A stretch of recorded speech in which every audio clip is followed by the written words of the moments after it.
Okay, good evening, everyone. I think we can get started. My name is Vincent. I'm from GFI, Global Fintech Institute. Let me share my screen.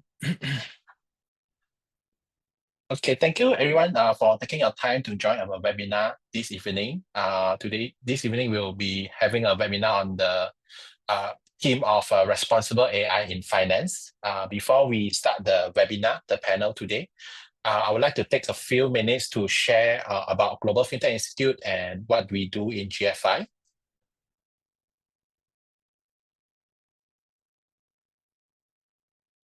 Okay, so a little bit about Global Fintech Institute. So we are headquartered in Singapore, but we have footprint across the globe. We have network in multiple countries. We are basically a non-for-profit and university-neutral education institution and also certification body. Our mandate is to promote financial inclusion and empower our members to have the fintech skills and act as a global platform for like-minded fintech community, including everyone here today, and our experts to come to a platform and push the fintech industry forward. Primarily, we offer two certifications from GFI. We have on the bottom left, we have the Chartered Fintech Associate certification. So these are certifications for entry-level candidates who would like to pursue a career in fintech and they don't have any prior experience. They can pursue a CFTA, Chartered Fintech Associate certification.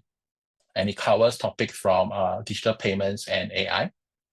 And if you are early career professional in the fintech industry and you are looking to have a more rigorous form of certification, we have the Chartered Fintech Professional Certification. So it's a two-level paper, very similar to CFA kind of paper structure, where it's a self-study certification with level 1 and level 2 paper. And it covers quite deep into each of these verticals, for example, blockchain, cybersecurity, cloud computing, quantum computing, and also, of course, the topic today, artificial intelligence. So the certification is one of the ways that GFI is trying to ensure, trying to promote competency and also standard of practice and a proper code of conduct for fintech professional like our panelists here as well to act responsibly and also to develop the fintech space to be a more mature space. So in GFI, we actually have the professional pathway and we also have a GFI community. So on the left is our Chartered Fintech Professional Pathway. So as mentioned previously, you can take a CFTA as an entry cert, and then you can proceed to Chartered Fintech Professional. And if you are specialized in certain verticals, for example, in AI or in Web3 or in cybersecurity, there is a CFTP specialist track.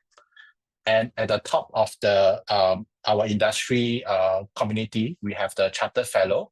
So these are our Chartered Fintech Professionals holders who achieve significant contribution in the fintech industry, and we invite them to be our fellow. So there is a professional pathway where you can start by being our candidate and taking the certification. On the right, we have a GFI community. So in the community itself, we have GFI Industry Fellow. So one of our panelists here, Dr. Brindha, is currently our GFI Industry Fellow. So our fellowship program recognizes distinguished professionals who are working in the industry and have experience in the industry and contribute back to the GFI platform. So we are very fortunate to have a lot of industry fellows who spend a lot of their time and also share their expertise with our candidates, also with our community as well. And next, we have a GFI subcommittee. So for GFI subcommittee, for example, Dr. James Ong, he is heading the Artificial Intelligence AI subcommittee. So in the subcommittee, we try to bring in experts from each of the verticals, and then we have a subcommittee. And then we bring in members as well, our GFI members and also our chartered holders, our fellows, and focus to discuss some of the issues in each of these verticals. For example, in these webinars, the AI subcommittee is headed by Dr. James. We'll have some key topics that we want to allow our candidates or our GFI community to have more exposure to.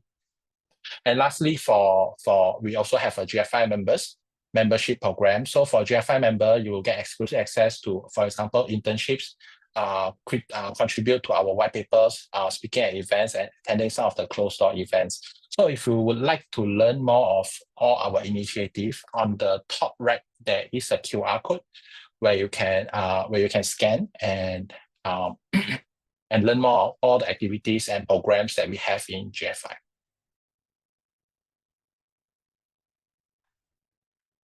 Okay, so besides courses, GFI, as I mentioned, we are a platform, a global platform, where we organize roundtables, bringing our fellows, our industry fellows, our chartered holders, and where we sit with regulators, industry leaders, and then we discuss some of the pressing issues in the fintech industry, so that each of our comments, our opinions are heard and shared among the participants in the roundtable and also in the industry.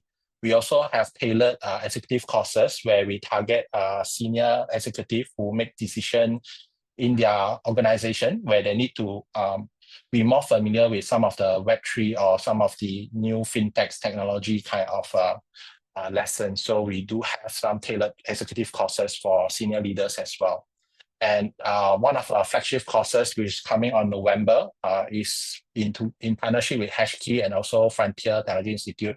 It's a $20K US per ticket kind of very focused and very deep topic to be taught by industry leaders. It will be held in Singapore as well. And we are happy to say that this year the enrollment has been filled up. So we will have the next enrollment probably next year. And once it's out, we will share with our GFI community as well. Okay, and lastly, we do have some publication. We have annual review of fintech and journal of fintech, where we collect some of the papers written by our fellows, by our GFI members, or by our industry fellows. It can be featured here. And we do a lot of roundtables, research report, and also webinar summaries similar to what we are doing tonight. Okay, lastly, if you have any question or partnership inquiries, you can contact me, Vincent at globalfintechinstitute.org, or Hui, who will be my head of partnerships at Hui at globalfintechinstitute.org. Okay, without further ado, let me briefly introduce our panelists today. So first, we have Dr. James Ong, who is our GFI AI Subcommittee Chair, and also the founder of Artificial Intelligence International Institute, AIII. And we have Dr. David Hardoon, who currently acts as a Global Head of AI Enablement at Standard Chartered Bank. Next, we have Dr. Brindha Jeyaraman, who is Senior Director with Head of Gen AI Governance at UOB. She is also our GFI Industry Fellow. We are so happy to have her today in the panel as well. And lastly, Aaron Hallmark, who is founder and CEO of Fate AI. I will pass the floor to James, Dr. James, who will hit the next session on the panel. Dr. James, pass to you. Thank you, Vincent. You want to bring down the background? Thank you. Sure. Let me stop that. Thank you, everybody. My name is James Ong. I will be the moderator for the session today. Now, I'm actually, as Vincent has mentioned, I'm heading up the subcommittee on AI. I welcome everybody who are interested to look into AI and finance, come approach us and work together to spearhead more thought leadership in this area. At the same time, today's topic is called Charting the Future of Responsible AI in Finance. Actually, it's a very heavy topics, but very fortunately, we managed to invite three very heavyweights. Initially, I didn't know they are heavyweight until I start to do my preparation and get to know their background. And you will find them very amazing, right?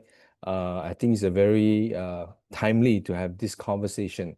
Now, we're going to have 45 minutes of this discussion among the three panelists. After that, we have curated specifically for 30 minutes with lots of room for you all to ask questions. So for those who have asked questions, you can actually tap into the chat, as well as you can also ask your question in person. And we'll give preference to people who want to ask the question in person first. Then we'll go into the questions as we go along. Now, before we get all the panelists to come in, for this particular topic is very dear to my heart because I have been in the space of AI for 40 years. One of the problems is the governance of AI itself. And I realized that finance or even technology like Web3 are very important to the governance of AI so that AI is aligned for humanity's needs. And I realized that to do responsible AI in finance, we need to have responsible leaders. And that's why we have conversation with leaders today. At the same time, I also have a personal philosophy, right? I believe that in order to have good AI, we need to have responsible finance because finance is what drives human behavior. So these are some of the open topics we could explore, but we'll go into a systematic discussion. Of course, I'm going to be very informal. We have David, we have Brindha, and Aaron, right? Okay. So I hope you'll get to know them personally very well because actually, I only met one of them before. But I started to get to know them personally through my understanding of what have done and what have contributed to society. So I want to start with David first, then followed by Brindha and Aaron to start the initiation of discussion where I'd like you to do a self-introduction because I know that whatever I say or whatever Vincent said, we can never say enough about who you are. So David, the floor is yours. Thank you. Well, thank you. Thank you very much, James. And of course, GFAI. It's a pleasure to be here. It's always interesting to do a bit of self-introduction because I always like to keep it really simple and succinct. I always say that my background is actually quite boring because it's always been AI and therefore by proxy data because at the end of the day, no data, no AI. I've had a genuine pleasure and luxury of experiencing the world of AI from a number of different dimensions. Been in-house right now, obviously, heading up global role across Standard Chartered Bank in terms of AI enablement. Likewise, did this previously, both in other financial institutions as well as more in a conglomerate. So different industry perspective. Had the pleasure of being the chief data officer at the Monetary of Singapore. So obviously the kind of regulatory lens, viewpoint, consultancy, startup, software. Like I said, each one, a step at the journey kind of gave a dimension in terms of both the complexity, the beauty, as well as the opportunities of how to use data and AI in a sustainable and scalable manner within an organization. So that's actually, to me, the most implicit. And maybe the last point is, with time, having coming from an academic background, become and am now very obsessed with how we operationalize it. At the end of the day, with all the talk, with all the opportunities, how do we make it real? How do we put it in production? How do we switch on and attain those benefits that we all aspire to? So with that, thank you. Very interesting, David. If that is what you're looking at, maybe OpenAI should hire you, right, to solve some of the operational problem, right? If I think about this, my first instinct. Now, before I get to Brindha introducing, do you have any particular position on the topic today? Charting a future for responsible AI finance. Just curious, right? Yeah. So let me give you a slightly, perhaps, give you a response, but maybe to a slightly different question. It's like when people talk about responsible AI, and in fact, in the session earlier today, I was also having a conversation about it, and I said I kind of realized that's a bit interesting. I don't know if anyone of you knows, but when we released the FEET principles back in 2018, we had an additional principle, which was don't break the law, but we took it out, and we took it out because we said, do we really have to tell everyone not to break the law? So same thing about responsible AI. I would like to come from the viewpoint that it fundamentally has to be responsible. So it's not like we have an irresponsible AI committee or irresponsible AI development. So in a kind of a long-winded vein to response, my viewpoint is it has to be a by default. It has to be, it's without question. And doing it so in the right manner, in fact, in my perspective, would help accelerate the usage of AI. I see. Yeah, yeah. Today I did some research. I found out that you're actually the feet of AI of MAS, right? Is what people call you the Mr. Feet or something like that. FEAT, right? For those you want to know what it is, I'll let him explain that. I'd like to move on to Dr. Brindha. Brindha, you want to do a self-introduction about yourself? Yeah, thanks, James. So I'm Brindha, currently leading the AI governance at UOB. So my past experience has been completely strategizing and building AI systems across different kinds of industry, A-Star, startup, MAS, and Google Cloud, and currently with a bank. So basically, the way I look at responsible AI is it's not to slow things down. We want to build things responsibly so we can accelerate forward, like David mentioned. So governance is not really an afterthought in my process of operationalizing it. So it has to be embedded right from the start. So that's the mind shift we are trying to work towards as we move forward. Yeah. I see. Thank you, Brenda. I think you're a bit humble. I just want to introduce that Brenda has written 2 books, right? Basically. Three books. 3 books. Wow. I see. No matter how much research I do, AI is never accurate. So can you tell us about the 3 books about yourself? What are the books about, basically? Yeah, it's an interesting journey. So my first book was on machine learning with R. So the way it came up was, as technology shifts with time, people forget the old tech. And I wanted to pen down my knowledge and experience with building with R. That's how it started off. And then I started deriving some pleasure and giving back to the society in the form of writing. And that became a hobby. And I wrote my second book on Kafka, which is real-time streaming. And the last one was the observability in finance. Quite a unique choice at that point, but it was driven by passion. And yeah, so today I'm in finance, so all of that is completely useful to what I do. Wow, three different very different subject, right? Very talented. This is what I can summarize, right? Very talented. So now I'm going to move on to Aaron for your self-introductions. Tell us something that I don't even know, right? Aaron, if possible. Sure. Well, I don't think you know this, but I studied AI back in the mid-90s at Stanford University with John McCarthy. And if you know anything about the history of AI, John McCarthy was actually the founding father. He's the one who coined the term artificial intelligence. And what a lot of people don't know, popularly, I think people think that AI started in 2022, November, when ChatGPT was released. But John and this group got together at Dartmouth in 1956 was when the term artificial intelligence was actually coined.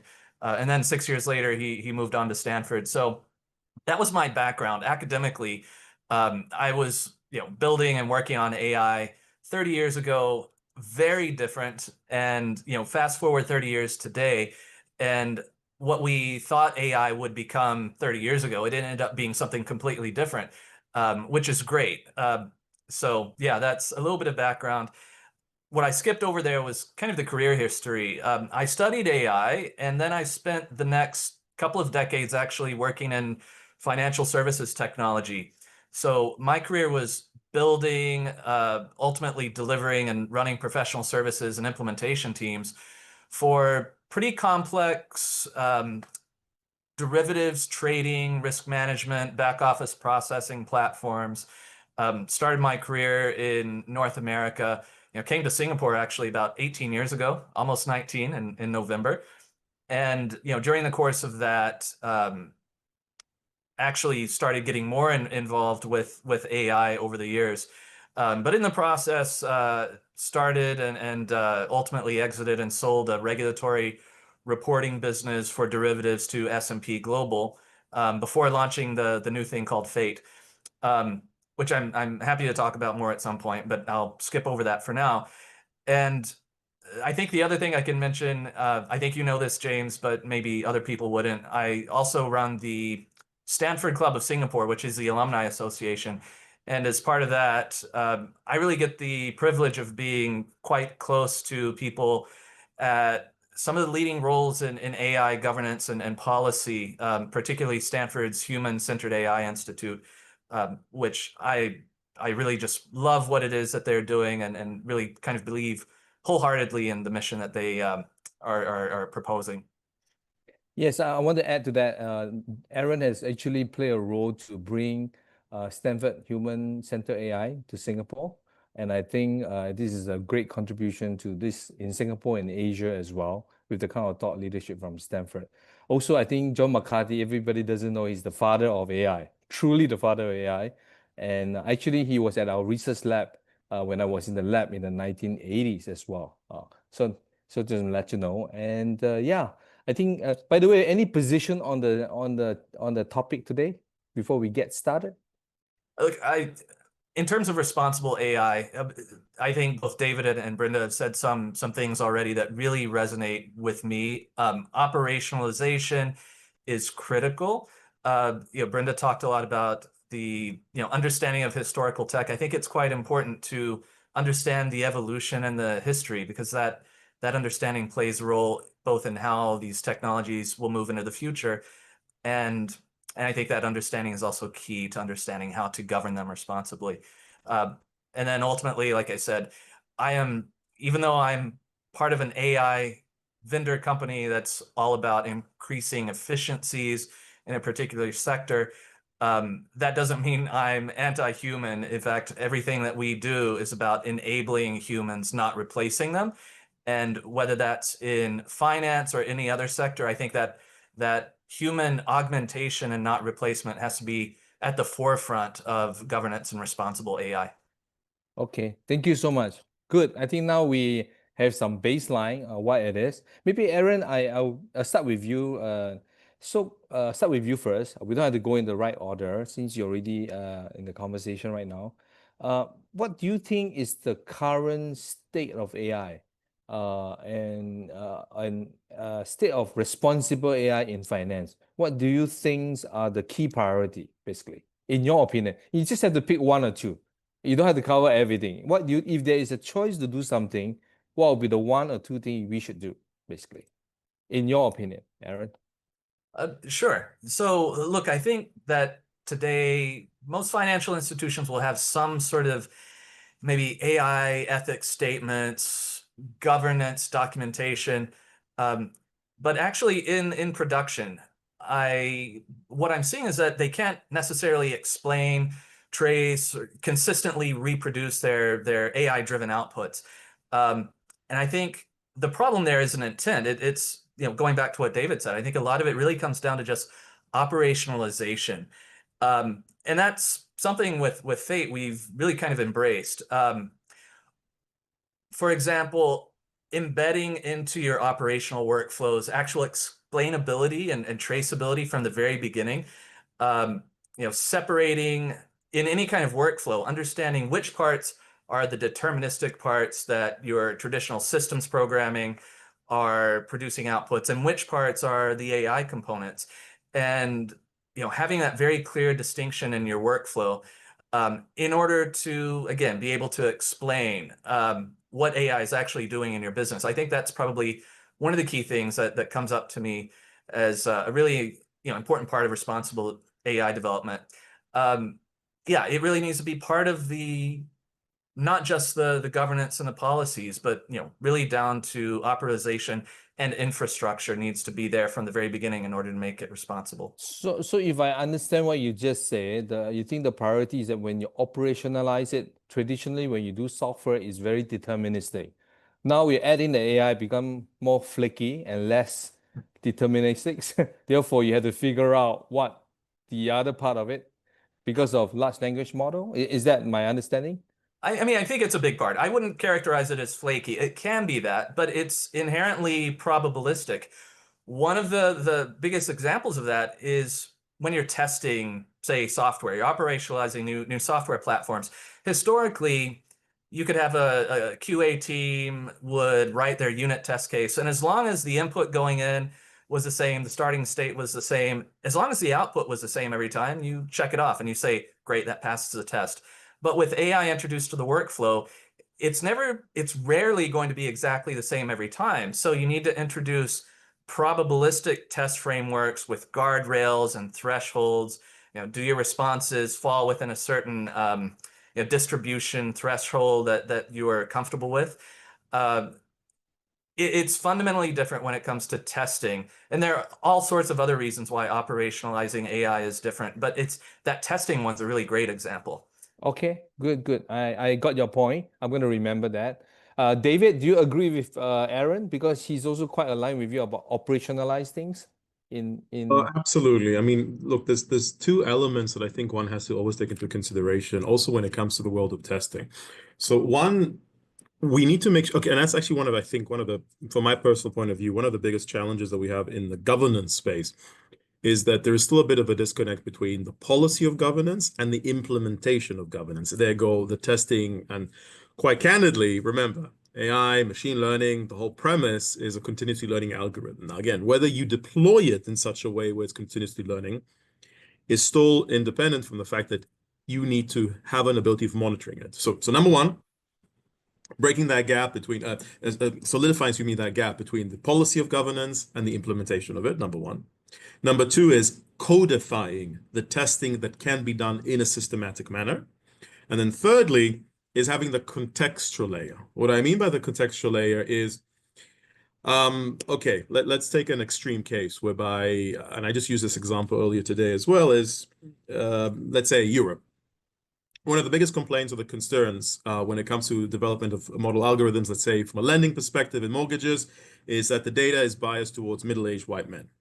So now is a context, because you might say, well, no, we can't do this, throw it out the window. Or you could say, well, no, I can build the model. And now that I know this, I can mitigate the risk, but having actually deliberately biased and focusing on offering products with respect to middle-aged men, and people that don't fall into the demographic bucket will have an alternative type of model or alternative type of solution that's actually working in the background in order to create that fair and unbiased underlying offering at the end of the day.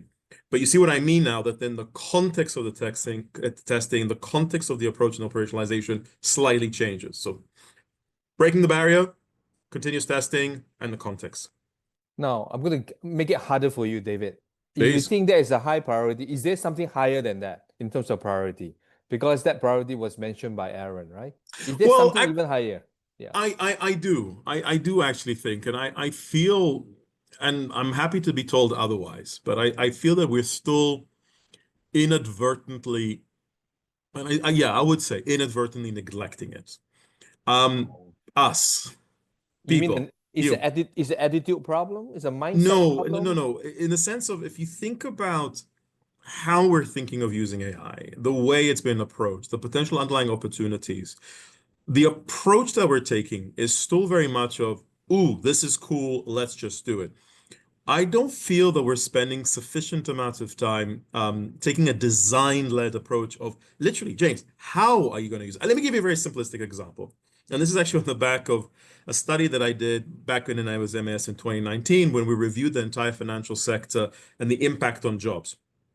What we found, and the one that always pops into my head, is the legal profession, even within the financial sector, is obviously intuitively, it's like, oh, we could use all this stuff to help us with, the paralegal work, the summarization, the preparation, da. But when we did that thorough study, we realized, well, hold on a second. Yes, it scratches an admitted itch today, but if you do it at the level that you want to do it, in 5 to 10 years from now, guess what? You're not going to have any more senior legal people. Because the process of training a person to become a senior legal person with domain expertise has been completely eradicated. So you see what I mean by that? It kind of still feels that we're not having this kind of design principle-based approach in how we're incorporating. Last example, and I promise I'll move on, software development. Every single person that I speak to on software development says, David, this has been a blessing from whatever deity you believe in, because it's been made me more efficient, accelerant, etc. But then I started asking questions, and it's been a mixed response, and saying, well, okay, you've been awesome. And the people that have that level of proficiency in awesome, what about the folks that you've just hired, the people that just graduated, the people that just started coding? And then you're starting getting a mixed response, saying, well, actually, yeah, I mean, the toolings I've been providing actually are making them worse. So go ahead. So you're right. I mean, this is what we call the unintended consequences, right? They never thought about. That's one.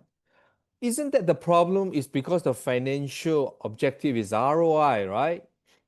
Is that because the thing start with the ROI as the return on investment? That's why you look into efficiency, immediate result, the Yes and ROI. no. Yeah, Yes and no. I mean, I do actually think that having a ROI target is an important one because, and again, and I'm coming from specifically from a lens of a financial sector. yeah, If you're a research institution, product vendor, etc., I think it'll be a different lens. But from our lens, at the end of the day, there has to be value.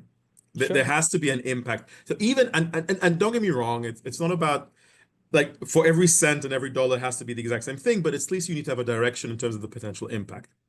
The concern that I have is we're not thinking about it. I'm happy to be standard correct and said, no, David, you're completely wrong. But I've yet to had a conversation at that level of depth of saying, you know what, David, we're talking about agentic AI. We're talking about agentic AI. We need to make sure we have a program that is elevating the expectations of people which are running ops, that now to be promoted, they don't need to have a bigger team underneath them. Tomorrow, James, you're going to have one person, one human underneath you and 100 agents, and I will promote you.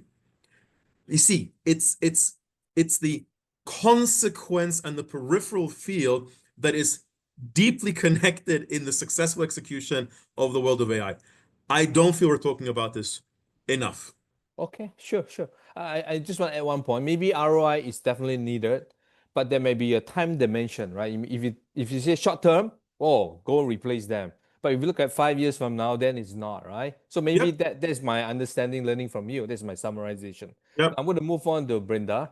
Brindha, sorry, you're the third one, right? That means it's going to be harder, right? Because Aaron get the easy one, David the second. So what do you think are the immediate thing that is priority for responsible AI in finance? Yeah. Yeah, so what I'm seeing in the current state, touching upon the previous point, is also multiple innovation and developments going on without strategic direction because they're looking at immediate ROI and immediate value creation, which is great. But if we strategically prioritize the use cases in such a way, it builds value over time and also monetization over time. That will be helpful to kind of progress in this space. And along with that, they look at responsible AI or governance as a one time activity, which is done prior to deployment. And then it becomes a heavy lifting, duty of a huge checklist of have I done this, A, B, C, which is very strenuous. So what we intend to do is also build in the responsible by design, like governance by design, embed it within every life cycle process so that it's not an overhead, but rather helping them to progress faster as they develop and design their systems. So strategic alignment and also building it through design. Very interesting. So from my one question, I summarize is strategy, design, and also kind of good timeline for ROI and also operationalization, right? This will be like three statement I learned from you all, and I'm going to see another person. I'm going to tell them that I'm going to hold three of you responsible anyway, right? So is that okay? Yeah. So next, I want to move on to the next topic. Okay, I think we talk about what is important, right? But right now, given different people have different opinion, right? Some people think strategy is important. Some people that short-term return is important. Some people think operation is important, right? What is the best way holistically for the industry to get it done, right? Basically, let's say three of you are the most influential person in Singapore, right? How do you get all the institutions to do so, right? David, I'm going to start with you first. Because it looks like you're ready visually, right? Well, I'm thinking my little Ferris wheel in my head is running. It's quite a tough question. It's a tough question. Okay, so it's about first and foremost finding the common denominator, and the reason I say that is because at the end of the day, every institution is different. Even in financial sector, even within other industries, power, etc., whatnot. At the end of the day, every organization is different, and therefore their individual adoption and journey would have its slight, flavor and its context. And that's perfectly fine. At the end of the day, it's not about carbon copy. However, if we're kind of looking at it from an industry level point of view, from a national perspective, and the key influential aspects, I would say, actually, again, I would oversimplify it and I'll go to first principles. Number one is we're not, despite the fact that it feels this way, we're not actually inventing anything new. a lot of from a governance perspective, a lot of the topics we're talking about, hallucinations, a lot of the issues we're considering, discrimination, a lot of the concerns that we have been there, have been dealt. We can argue whether, poorly or good, but have been there. AI doesn't suddenly go like, oh, jazz hands, this is a whole new world and a whole new set of problems. No, it's the exact same problems. And I was challenged back by saying, well, how do you deal today with an employee who just may get it wrong? How do you stop? How do you mitigate that? How do you mitigate the fact when you have an intern who just did the wrong thing? What's the underlying governance associated with that? What AI brings is an acceleration. It brings an amplification. So in other words, having a good foundation become critical. Data governance, again, nothing new, but now the importance of having data governance and data quality and actually adhering to these standards. You get that wrong, oh boy, good luck in what's going to happen when you let AI go wild. So that's number one. It's adherence to these standards from a governance point of view. The second lens, which again is just a repeat of what I mentioned earlier, is let's take a step out. The number of times I, to this day, end up meeting saying, David, how do we use AI? I was like, well, what is it that you want to do? We want to use AI. It was like, no, what you want to do is not use AI. What you want to do is engage a customer, sell a product, make more money, improve operations. So we still need to have a process to kind of, I mean, like, for example, do you remember the day before Google? Do you remember the day before mobile phones? Do you remember before you could order? The answer is, well, yeah, if you think about it, you can, but actually you don't. It's as if it's always been there. It's just there, we'd use it. AI needs to get to that stage whereby we don't think about it. We don't talk, today we talk about it too much. We try and unpack it like it's this majestic little beast, and it's like, no. I had a slide, which I love, and I said, what has happened now with AI? Everything has changed and nothing has changed. What I mean by that is nothing has changed. You're still doing the same thing. It's still the same objective. It's selling products, it's engaging customers, it's achieving mitigation of risk. But everything has changed because the way we're doing it is fundamentally different.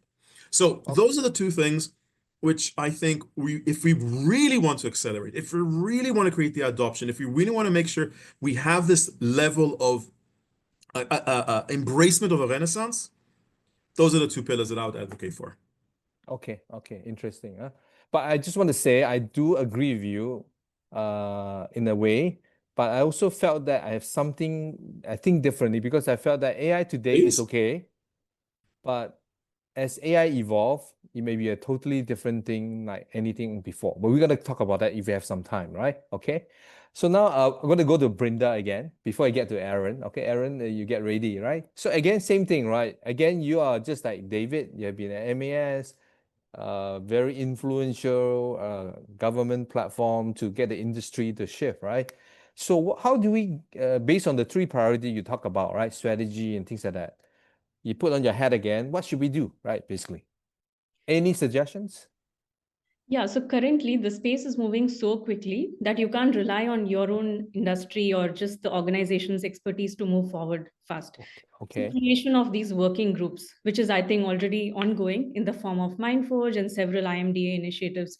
So these kind of cross, pollination across the industry, the research, will help you kind of build that solid framework based on which we can rely on together, rather than solving the problem ourselves as a single organization.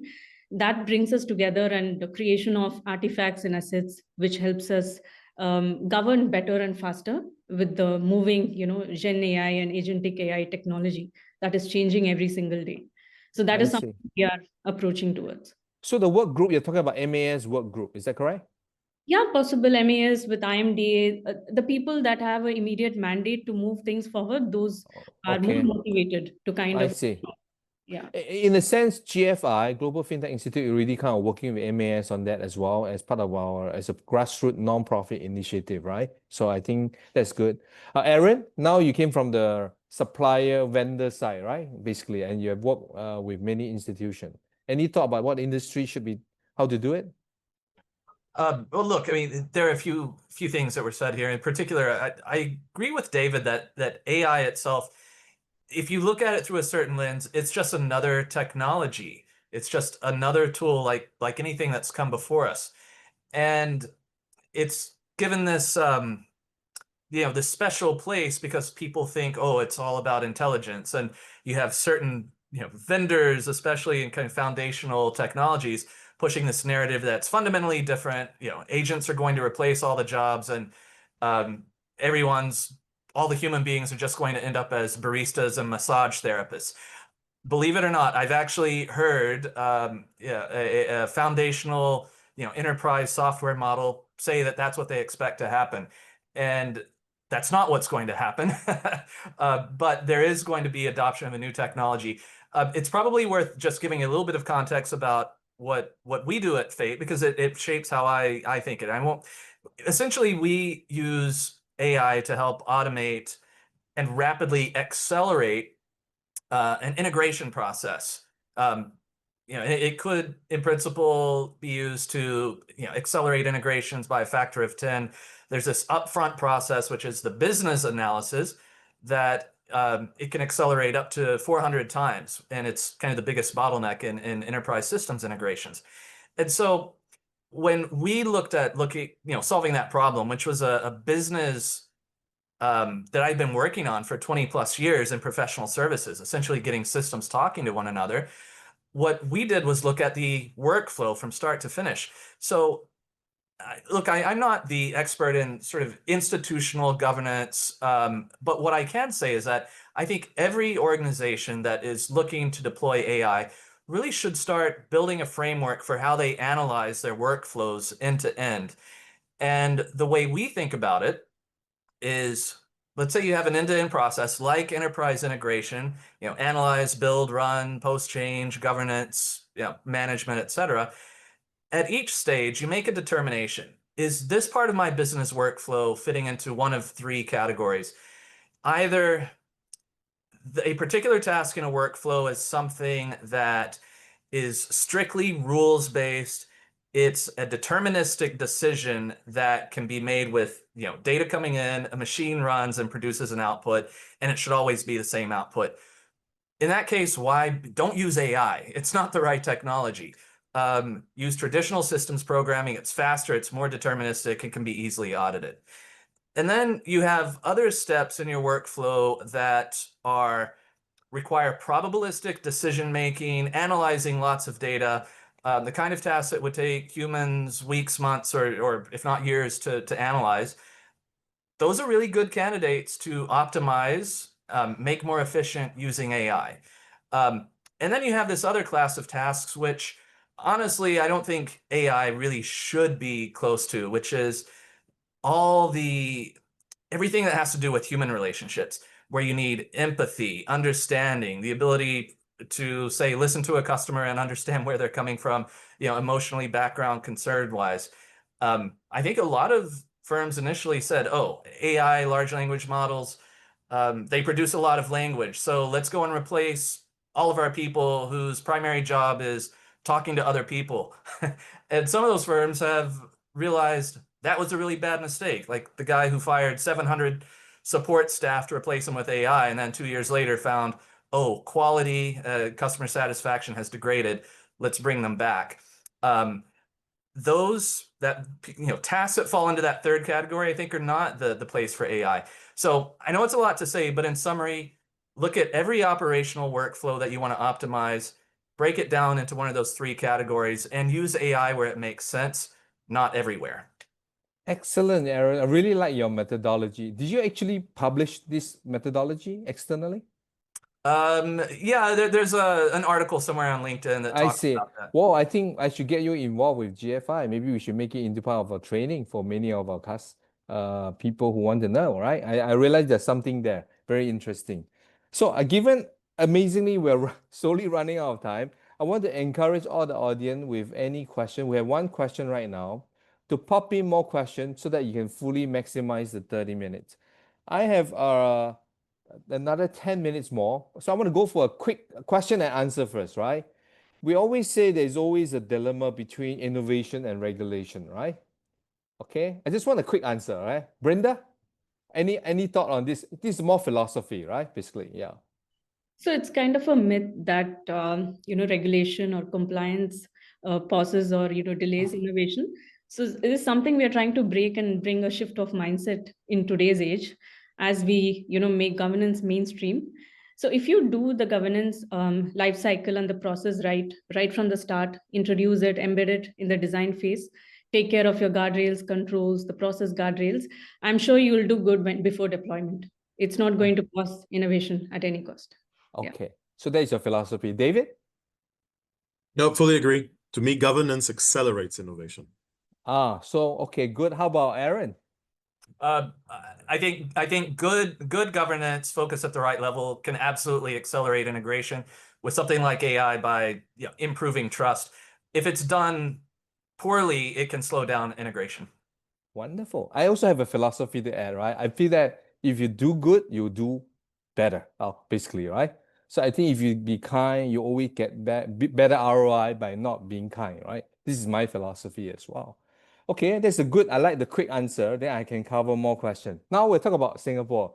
All of you live in Singapore, right? Am I right?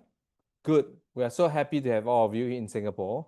So, as a financial center, right? Singapore is one of the major one, probably the fourth after New York, London, and maybe Hong Kong or something like that, right?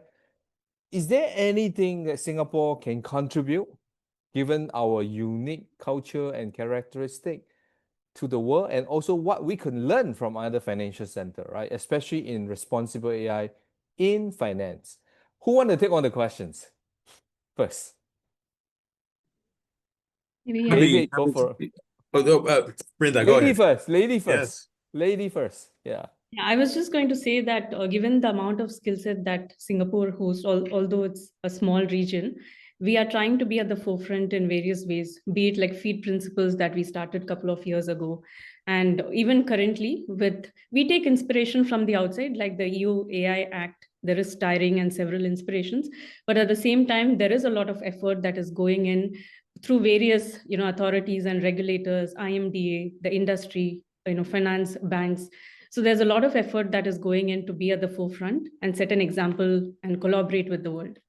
So that is how I see it. So you are very positive, very gung-ho about Singapore, huh?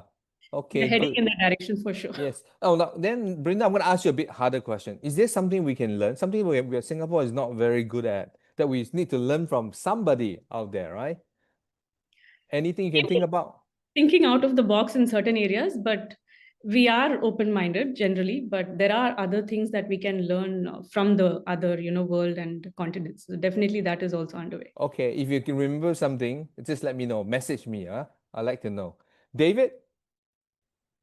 So I think it's not the positioning and the fact that it is a melting pot. I think it's a immense opportunity to try, experiment. Obviously, the size, the scale, the operations of Singapore provides a petri dish that a lot of other places may not have. However, at the same time, I would kind of put out a warning sign where there is a risk. The risk is not capitalizing exactly that point, whereby things become too sluggish, where things go too slowly, when suddenly the risk appetite goes a lot lower than it was before. That's when I think there is a genuine risk, given, especially if you look at other parts of the world, and I'll just call a spade a spade. If you look at what's happening now in the Middle East in terms of, the Qatar side, the UAE, Saudi, you almost think that they kind of have the risk appetite that Singapore has had, and I would argue needs to maintain. So back to Brinda's point is absolutely, whether it was Veritas, the IMDA work that's been done, the pilots, the initiatives, that has to continue. And that to me, it's punching way above the weight and providing contribution on a global level. So my takeaway is that sometimes it's riskier if you don't take risks, right? Basically. Very eloquently put. Yes, thank you. That's my understanding. It's your statement. Aaron, anything about Singapore can contribute and Singapore can learn from the rest of the world? Yeah, Singapore absolutely punching well above its weight. There's I wish I could remember the name of the firm that produces this benchmark, but there's a global benchmark of AI power concentration that comes out once a year. And for the last 2 years, of course, U.S. in terms of raw AI power and capacity, you have the U.S. and then China, and then Singapore actually, comes in a distant third. But when you flip it around and look at the equivalent of AI capacity per capita, Singapore is way above the rest. It's quite at the top of the list. And I think that's a reflection of the government and business here have embraced it. IMDA has taken a quite leading role with the development of the Sea Lion, its own sort of Southeast Asia large language model, designed around local cultures and languages and values.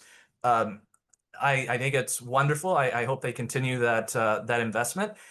And I think, like a lot of, Singapore has this unique position in being technology forward, innovative, small country that can, produce these pilots that have a nationwide impact quite quickly. I mean, where else in the world, does everyone have this IC unit in their car that every parking lot and every gantry in the entire country is standardized on?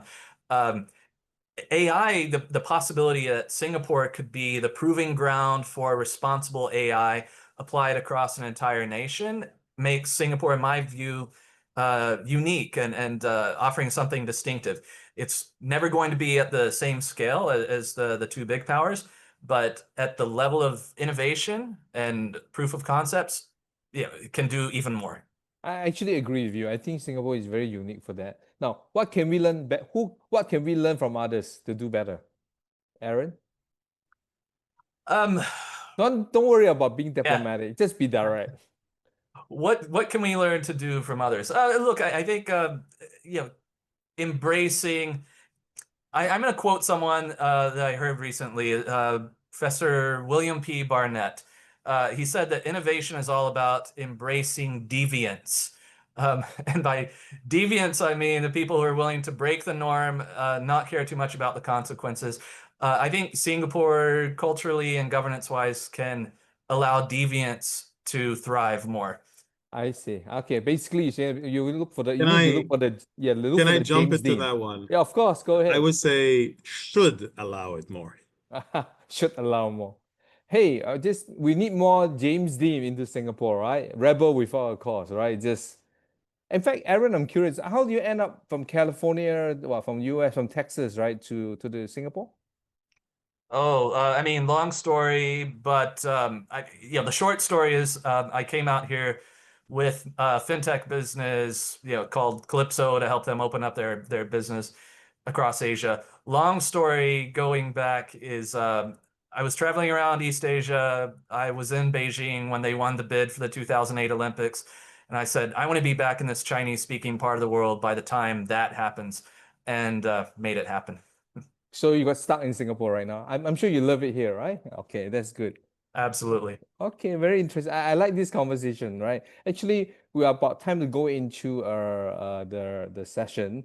In fact, we are quite on time, but I do want to leave another round of question at the end about the future, right? Something that is very difficult to answer for all three of you. Get ready, yeah? Okay, but we already have like 3 questions. Now, before I start, I'd like to find out, does anybody have a question they want to ask in person? Can you raise your hand to the host, and the host will let you speak, right? Is that correct, Vincent? Yeah. Is there anybody? That's right. Anybody raise hand so far? If it's not, I'll go to the question one by one. Nothing so far, right? There's one. Yeah. Yes. You want to let him? Yes. Can you show your videos? Unfortunately, I can't. Okay. I'm using an iPad. Yeah. Yeah. No. So my name is Kritika. I have I don't know whether it's correct to this panel, but what I'm trying to understand is, suppose I am a person who's developing a fintech solution on my own. I'm an individual. Does me following responsible AI and AI governance easier than what an organization can do? Is it easier as an individual? But before we answer the question, can you introduce yourself just briefly? What do you do? What organization? My name is Kritika. No organization, still looking out for opportunities, but I just finished my CFTP And so my interest is specifically in fintech and climate science, because climate Okay. science is my background. Yeah. Okay. So if I understand your question, as an individual or small company who are building fintech solutions, is it easier than a bigger institution, right? Yes. Yeah. Okay. Yeah. Okay. Is Who it want to easier? take on that questions? I think I can go first. Okay, Brindha. Yeah. In the current state, it might look complicated that as an individual, how do I now bring in governance elements into my software or the solution that we build? But where we are heading towards is we are heading towards a place where, guardrails as a code or guardrails, we are going to launch like artifacts, the IMDA testing kits. So everything is going to be available for everyone to consume, not really focused on just the organization. So when it's kind of democratized that way, the governance elements, you can plug and play and integrate it as an individual or as an organization at any level, any capacity. You should be able to integrate that into your software and govern by yourself. Yeah. Okay. Okay. Mm. Good. Mm. Is that okay? Okay. So if Aaron, you want to answer anything? Well, I mean, as not individual, but as a small company where we started as one individual and now more, I think I have a little bit of context on that. I wouldn't say it's inherently easier to build responsible AI into a solution as an individual or small organization, but more generally, I think, of course, smaller organizations can be more agile. They can prototype solutions oftentimes faster than large organizations. That's a general principle I believe in.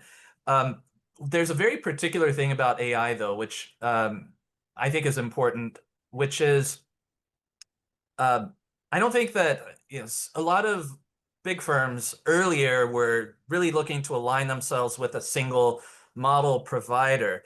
And I believe that one of the responsible things is to build into your architecture the ability to be able to change model providers, underlying foundational models, at the switch of a hat, or on on a very quickly on the switch of a dime, right?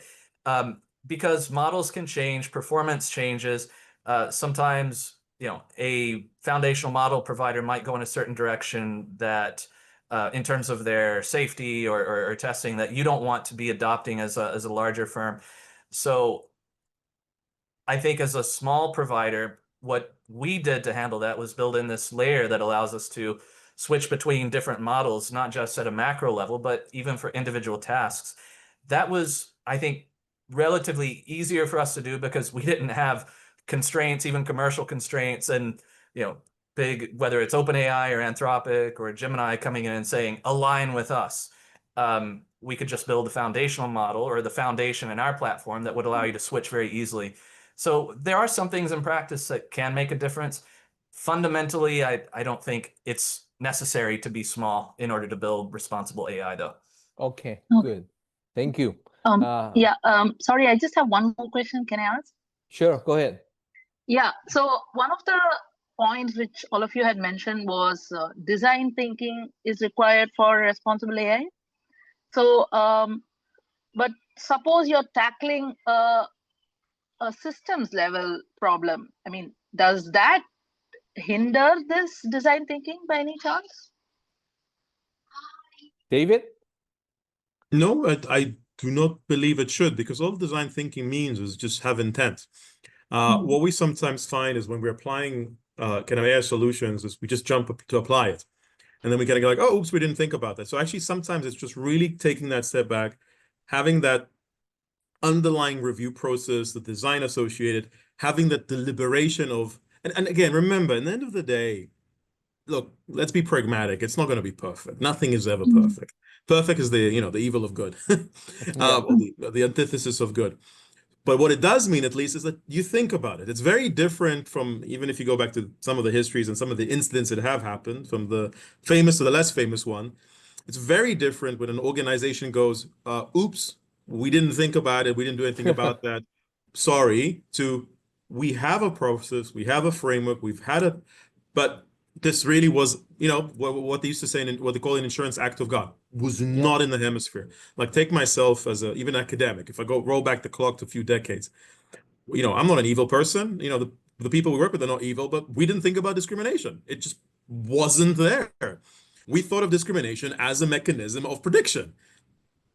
Roll up a clock, people are thinking about it. So now we know and go like, okay, let us incorporate that as part of the design. Is there an implication? So long-winded answer, but I do not think it should impede it. So in summary, sometimes slowing down may be faster, right? Basically, in the end, right? So that's okay. Thank you, Kutika. I'm going to move on Thank you. to. Yeah. I think there's no other person with hands. So I'm going to move on to the first question by Kiran Raju. Right?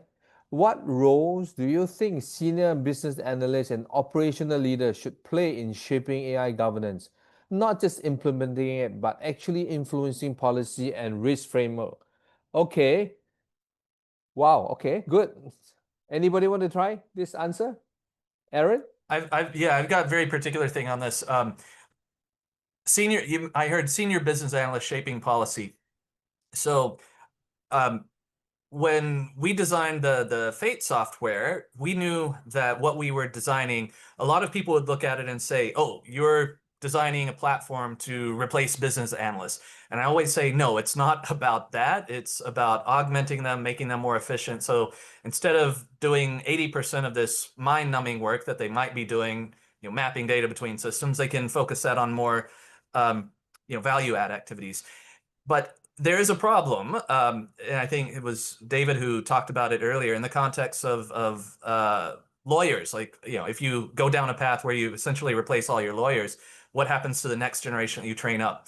So I think senior business analysts need to really be thinking about who's the next generation of junior business analysts coming up, and how do you ensure that the solutions you're either building or procuring still enable them to learn on the job.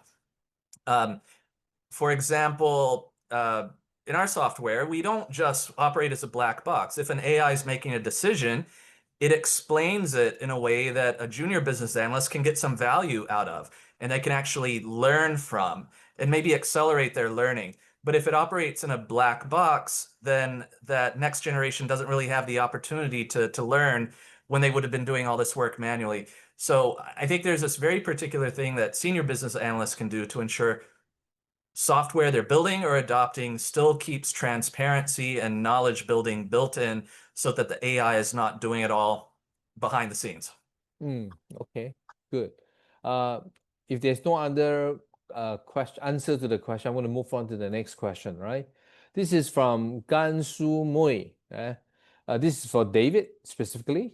So you're being targeted. Can you share more examples of how we can use AI to accelerate integration process? Some examples, okay? In fact, I think in fact this question is all relevant for both Aaron and Brindha also, right? Yeah, go ahead, David.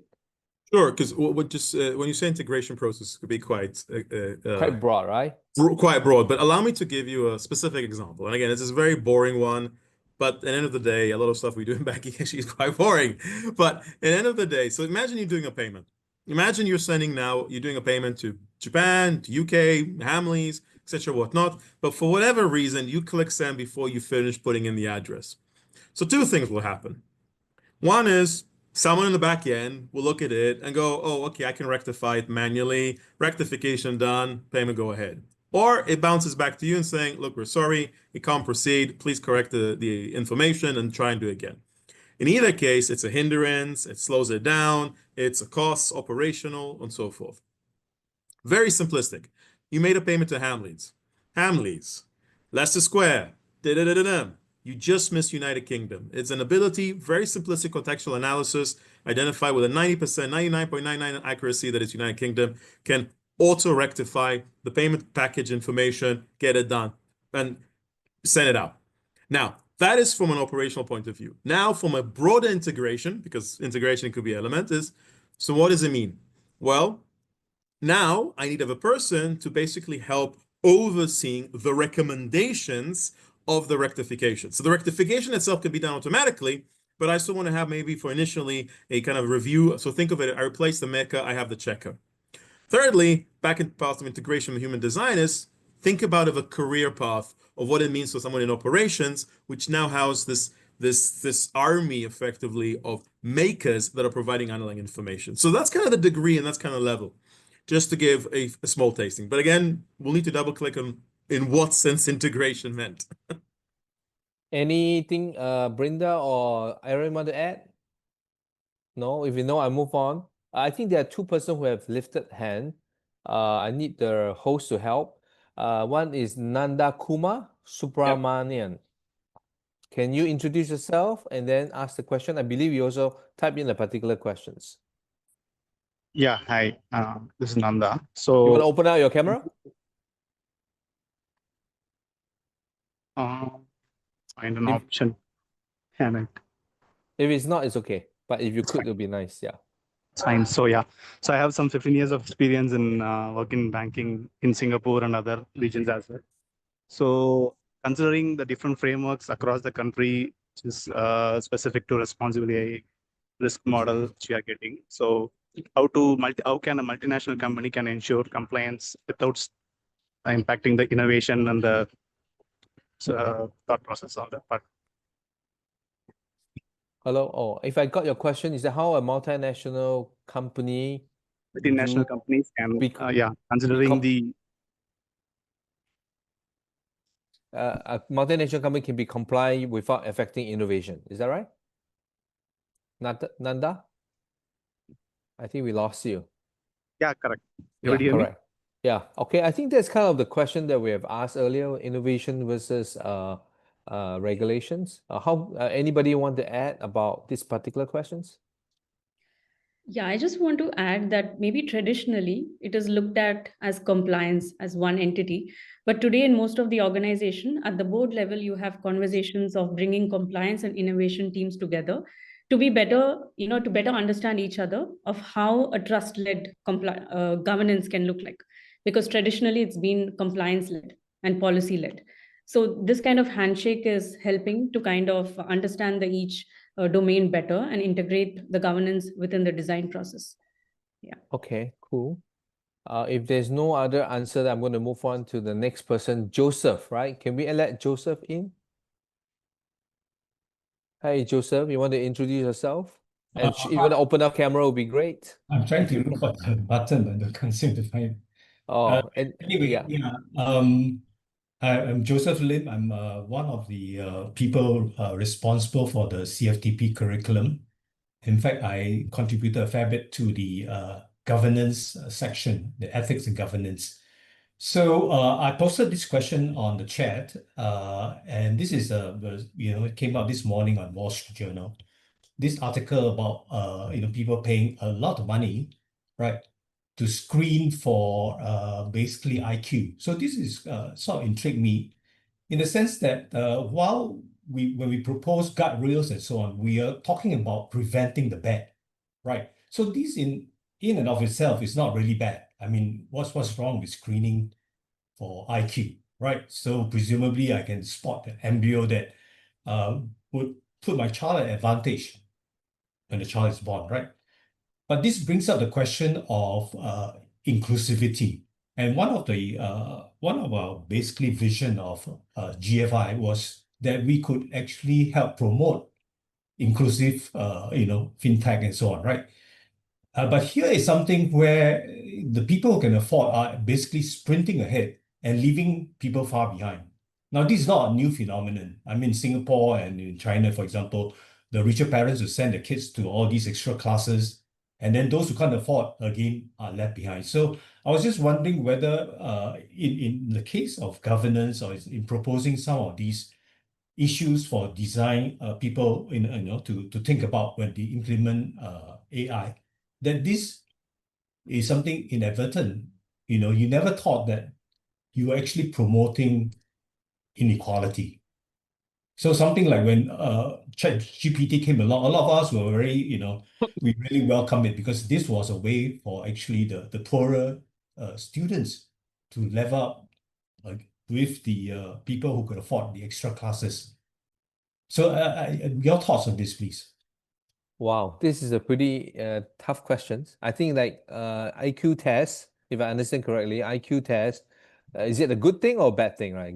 IQ test for governance, yeah, at the same time, it could be not inclusive, right? Maybe I should let the two-person with the MAS background, right, to kind of answer that. Brindha, you want to try first? Yeah, so my understanding is this falls under the ethical side of governance. So the boundaries around it, it's a sensitive topic, right? So the boundaries around it purely depends on, the regulation, the countries, the how you set it. So we are still, like evolving in this space, and this is a problem, for certain areas, and we acknowledge it. But at the same time, under the ethical guidelines and the boundaries that we set, it's something to think about from regulatory aspect. In the sense that, just my opinion, I mean, humanity, even before AI, had this problem also, right? Basically, it existed, right? So, David, you want to take a shot?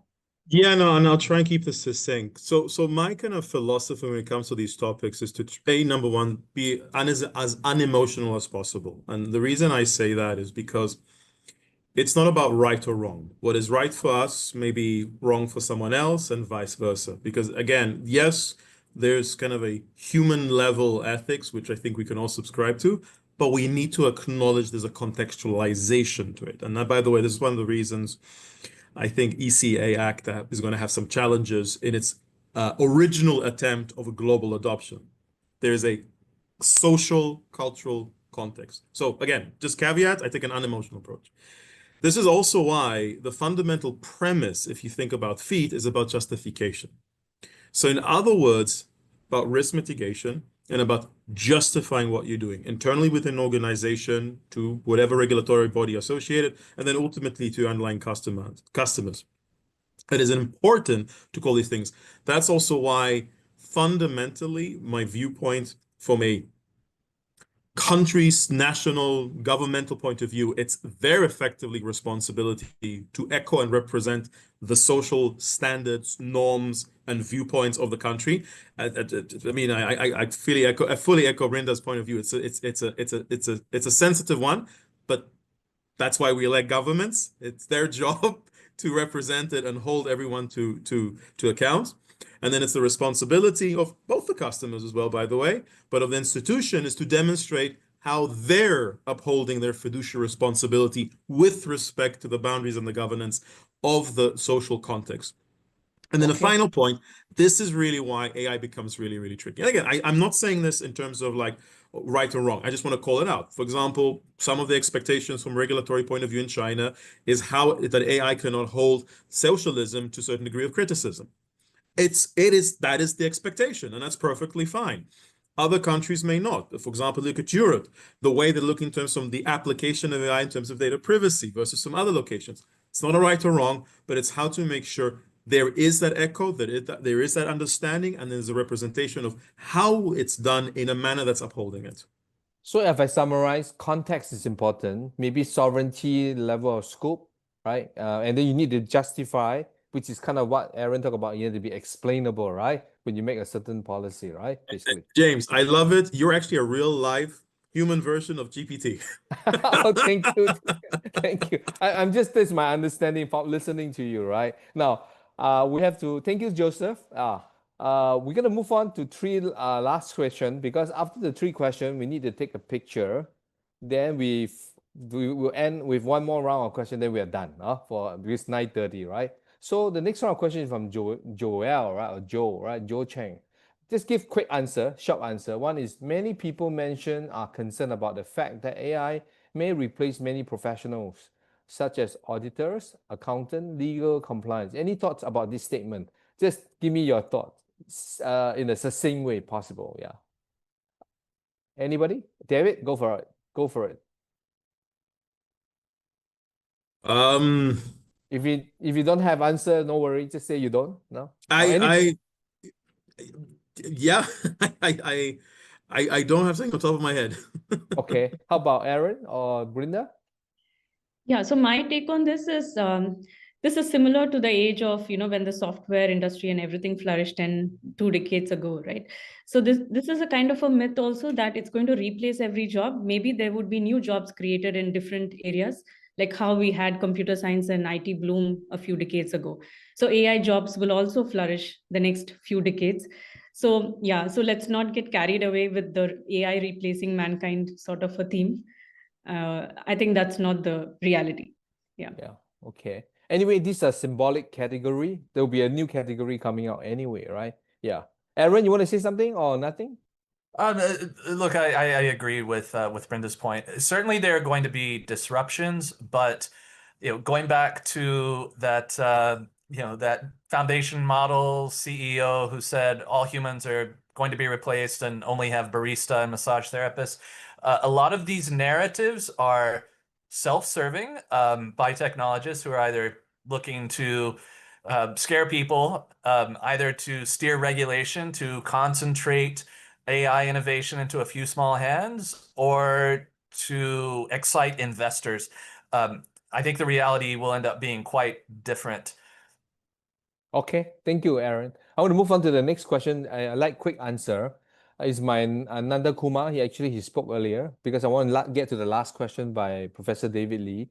The next question is by Nanda. It says, given the differences between frameworks like the EU AI Act, Singapore Models A Governance Framework, and the US NIST AI Risk Management Framework, how can multinationals ensure compliance without? Oh, I think he already asked that question earlier. I'm going to move on to the next question, right? By our founder and chair of Global Fintech Institute, Professor David Lee. Professor David Lee, do you want to ask the question in person or you want me to read the answer? If it's not, okay, I think let him ask the questions. Can you turn on your camera, Prof. Lee? We'd love to see you. I'm afraid on the audience side, but first of all, thanks very much for all of you for having such a exciting discussion covering so many areas.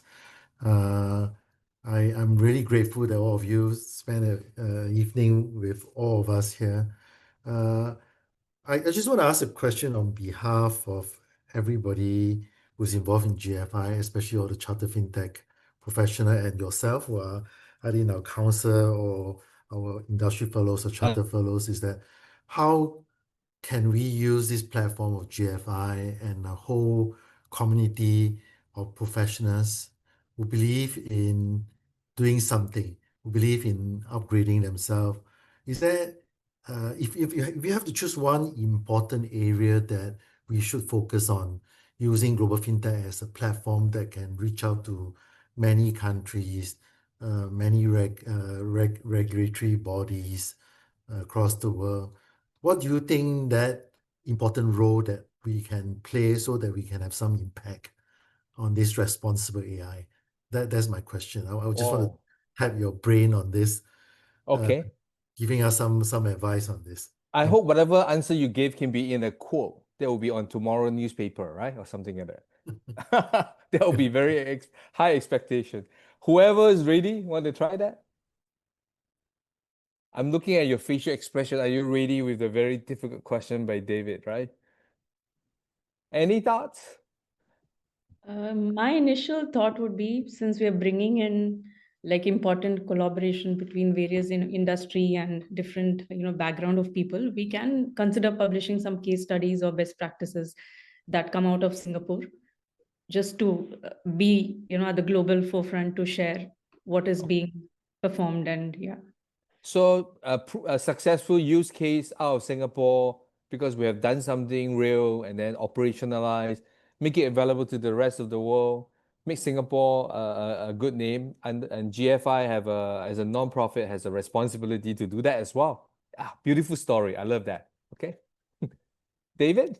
Yeah, no, so I was just thinking about it. I think, and it goes back to what I was mentioning earlier. I think Singapore has a phenomenal opportunity of being an incubation where things can be rapidly tested. And then but brought out to the world, I think what also is important is providing the roadmap on how to leverage it elsewhere. Because, for example, applying it in London or in New Delhi or in Japan is going to be very, very different than Singapore. But you have the roadmap, the considerations, the learnings, a view of how you should basically approach it. I think that is something that could be really, really excellent because, and this actually goes back to a much earlier question that was asked, we need to learn and again, I don't mean this in a derogatory fashion. I really mean it from a genuine perspective. We need to learn from the mistakes of others, and there are plenty, and those have kind of been approaching things and demonstrating how we can turn them around to wins and how we can turn them around to successful usages. Because remember, at the end of the day, the goal is operationalizing AI. If we just continue talking about it, we don't want it, and again, I don't mean the negative sense, we don't want to go down the path of blockchain, whereby it's a phenomenal underlying capability and technology, but the attentions, I think, was slightly misaligned on the focus of putting it to use rather than the underlying tech itself. So if I understand correctly, so you are saying that GFI as a non-profit should gather all the failure cases globally and then say, okay, there's a failure in Singapore, let's show that we can fix the problem. Yes. Then we will be like really famous in the James, world. just to share, when I was in academia, I advocated until I went blue in the face for a journal of failures. I will learn so much more from the mistakes that someone has done than from the one success that you want to talk about. I see. Okay. Failure-driven innovation. I like that. That's a very interesting concept. David, please take note. There should be one class. The other David can come teach, right? Failure-driven innovation. I just coined the new word. I'm going to call you a new idea. I think you're full of great ideas, right, David, right? Aaron, how to take on Professor David Lee's challenging? Professor David Lee is very high standard. He requires very good answer. I can think of two things in response. The first is you already have these great certification programs that you talked about earlier, that Vincent talked about right at the very beginning. And I think a lot of what we talked about, all three of us today, around operationalization of AI, which is important because ultimately to get to that ROI, you're not going to get there if you can't operationalize and use it. And a lot of what we talked about came down to this idea of design thinking. Understand your business processes very clearly, really be very clear about what it is you want to achieve and where you think you can use AI to do that. So maybe one of the things is incorporating that design thinking into one or more of those certification programs, or even creating something new. Design thinking for the new organization. The second thing that comes to mind, it's a little further out there, but there's a lot of fear, misinformation out there about the future of AI, how it's going to impact the world, and a lot of people are starting to question their own place in the future world. What's their value in a knowledge economy where it seems like AI is able to replace a lot of that? And I think it's an opportunity for us to take a step back and really just think philosophically about what it means to be human, what it is that makes us different from the machines. And I feel like there's a path there to take some leadership and some philosophical dialogues. Okay, very interesting. But interestingly, Aaron, I have faith in your faith company that you can come and contribute to design this framework and be to teach as a GFI. This is one of the action items I have to act upon it. Basically, this is what I learned from you. Now, you also brought up something very interesting about the human element. I just want to share something that I discovered about you, the human part of three of you. I learned that David, you actually also have a nickname called the data artist. You know about that? I just learned about it. You're actually an artist, you know? Yeah, well, Data artist. self-inflicted nickname.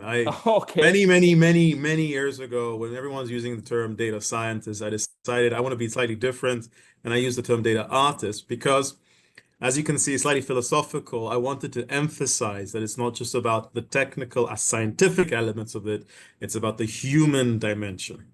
You're probably the first data artist in the world, right? This originally out of Singapore, right? Then we have something about Brenda. Other than writing a book, you're actually into a lot of education. You started some AI academy or something like that, right? Is that correct? Yeah, I do share articles periodically in the AI Academy website. I see. There's a very good human part of you, right? Then one thing about Aaron was very, very interesting. He's actually an actor. He's a performing arts actor with music and acting. Is that correct, Aaron? Yeah, I have a history of performing in a cappella groups. That's That's true. very interesting. I just want to let everybody know while we're talking about money, regulation, technology, three of you have a very human touch to the whole thing. I'm very grateful that we get to have this conversation. I learned a lot. I also want to take the opportunity to answer Professor David's question, right? If you ask me, there's one thing to be solved, right? One of the reasons I got involved into fintech is because I was in the AI field for a long time. I feel that sometimes to get responsible AI, you need to get responsible people. But sometimes responsible people will do it out of their own motivation because they are kind. But they also need to deal with irresponsible people. So therefore, if you have responsible finance, you can motivate the behavior of irresponsible people so they become comply responsible because they want to make money, right? I think that's where an area, I think finance and responsible finance can help responsible AI in finance itself. So it's a circular concept that I have in mind. So again, I'll try to take the idea to Professor David Lee and make it one of the things that we want to do at GFI. Now, with the remaining time, I want to, first of all, Vincent, do you want to take a picture now? Yeah, James. So we can't take a picture in the webinar format. Oh, I Yeah, see. because Okay, yeah. then never mind. You guys, then we Mm. move on to the next thing. Yeah. Sure. Okay. Actually, I have one last question, but I want to give one last question that is very, very difficult, right? But I want to hear your answer, given we have about 5 minutes left, right? It's the question about the future. The future is the following. You know, Geoffrey Hinton, right, spoke again recently at Las Vegas, also at WAIC World AI Conference about the danger of humankind facing AGI, right? I'm just curious. Again, this is nothing to do with finance alone. It's about humanity in general, right? Obviously, he's a very respected computer scientist, AI scientist. He's also a Nobel Prize winner, right? And he's the only two person in the history of humankind who won a Nobel Prize and a Turing Award. What do you think? What is your perspective and what we should do? I want something very quick and simple. Yeah. And then who wants to try the questions? This is really about our future. It's nothing to do how much money you make because whatever money you make will be obsolete, right? Well, look, it's a broad question, and the truth is we don't know. We don't know. We don't know. Even the smartest of the people, which thoroughly respect and nowhere near their level of caliber and intellect, but the honest us is we don't know. I mean, no one has predicted this. No one has predicted many things across the board, and we are bound to the limitations of our imaginations, which is also bound with respect to the horizon that we can look. So that's number one. Number two is call me a naive, call me an optimist, call me whatever, but I have faith. Okay. While hope is not a strategy, it's important, and I have faith. I have faith at the end of the day, we will do the right thing. Yes, they're bad actors. Yes, there are people out there, but fundamentally, I think the collective group of us, we want to do the right thing. We want to do the right approach. And then the final point, and I'll stop with there, is I don't know. I mean, I don't know if the people have kids. I've got 5. We keep on talking about, oh, what if AI replaces us? And I'm like, if any of you have kids, it's just like, no, don't worry. We've done it. Literally, it's kids. It's about, at the end of the day, it's putting the right governance, it's the right education and right approach. And if it becomes smarter than you, it's okay. Okay. So you're saying that we'll figure it out, right? In Chinese saying, Exactly. right, when the boat get close to the shore, you'll know how to steer yourself correctly. Exactly. Brenda? Humans are insanely durable from the Durable. climate of 50 Celsius to minus 50 Celsius, from on planet to off planet. Well, we'll figure it out. We'll figure out. Brenda, any philosophy on this one?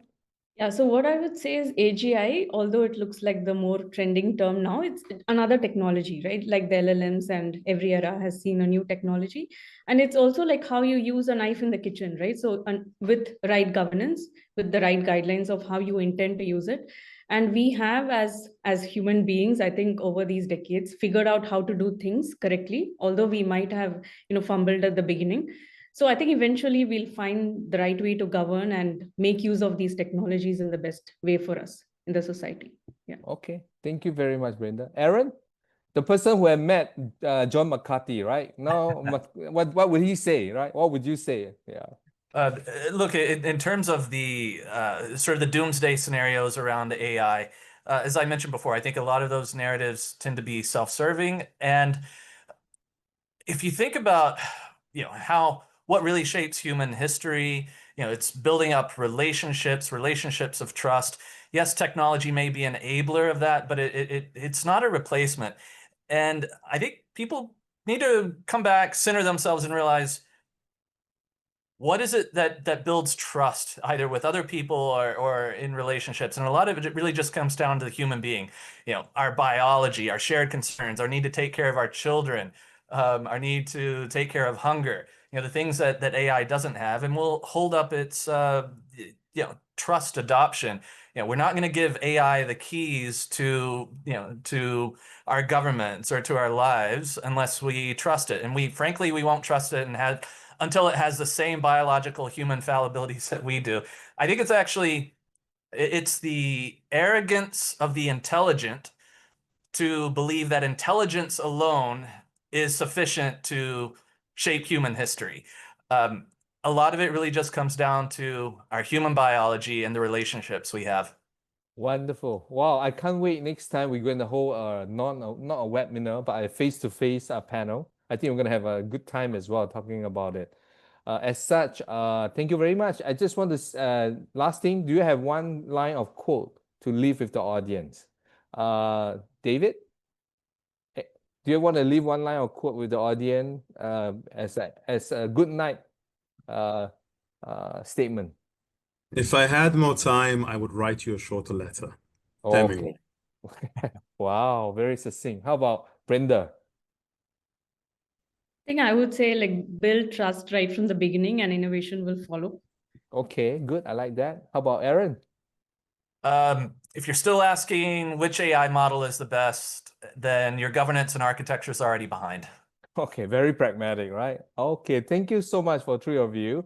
Really enjoyed the conversation. I learned a lot, and I think there's a lot of room to collaborate under the GFI platform or the Singapore platform, and to do something that is right for responsible in finance. I really want to thank all the audience for coming by, and enjoy a good night sleep tonight. Thank you, everybody. Thank you. Thank you so much. Thank you. Thank you so very much. Thank you very much for joining. Have a good evening. Good evening.